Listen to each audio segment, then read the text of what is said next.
Report breaking. വാഹനങ്ങളുടെ fitness പുതുക്കൽ fees വർധന പ്രാബല്യത്തിൽ 10 ഇരട്ടിയോളം ഫീസാണ് വർദ്ധിപ്പിച്ചത്.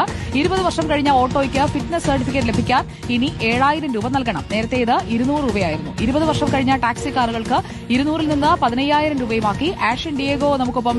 ആഷൻ ഡിയേഗോ 200-ൽ നിന്ന് 7000-ലേക്കും 200-ൽ നിന്ന് 15000-ലേക്കും 7000-ലേക്കും ഒക്കെ ഉയർത്തിയിരിക്കുകയാണ്.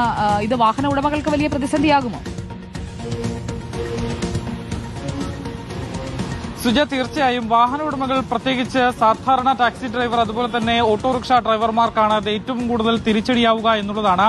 2021-ൽ തന്നെ കേന്ദ്ര സർക്കാർ ഇത്തരത്തിൽ ഈ ഫീസ് കുത്തനെ വർദ്ധിപ്പിച്ചിരുന്നു. പക്ഷേ പിന്നീട് ഈ വാഹന ഉടമകളും അതുപോലെ തന്നെ വാഹനങ്ങൾ വിൽക്കുന്നവരും ഹൈക്കോടതിയെ സമീപിക്കുകയും ഈ ഉത്തരവ് സ്റ്റേ ചെയ്യുകയും ചെയ്തിരുന്നു. പക്ഷേ പിന്നീട് 2025-ൽ പുതിയൊരു ഓർഡർ ഹൈക്കോടതി ഇറക്കിയിരുന്നു. ഇതോടുകൂടിയാണ് പഴയ സ്റ്റേക്ക് നിയമസാധുത നഷ്ടപ്പെട്ടത്. ഇതോടെ ഇനി മുതൽ ഫിറ്റ്നസ് പരിശോധനയ്ക്കും അതുപോലെ തന്നെ ഫിറ്റ്നസ് സർട്ടിഫിക്കറ്റിനും 10 ഇരട്ടിയോളം ഫീസ് അധികമായി നൽകേണ്ടി വരും എന്നുള്ളതാണ്. കഴിഞ്ഞ ദിവസം തന്നെ ഇത് സംബന്ധിച്ച ഉത്തരവ് ട്രാൻസ്പോർട്ട് കമ്മീഷണർ പുറത്തിറക്കിയിരുന്നു.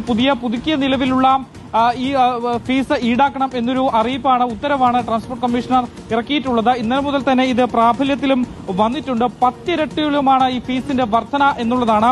മാത്രമല്ല 20 വർഷം പിന്നിട്ട ഓട്ടോറിക്ഷകൾക്കും കാറുകൾക്കും ഫിറ്റ്നസ് ടെസ്റ്റ് നടത്തുന്നത് 600 രൂപയായിരുന്നു.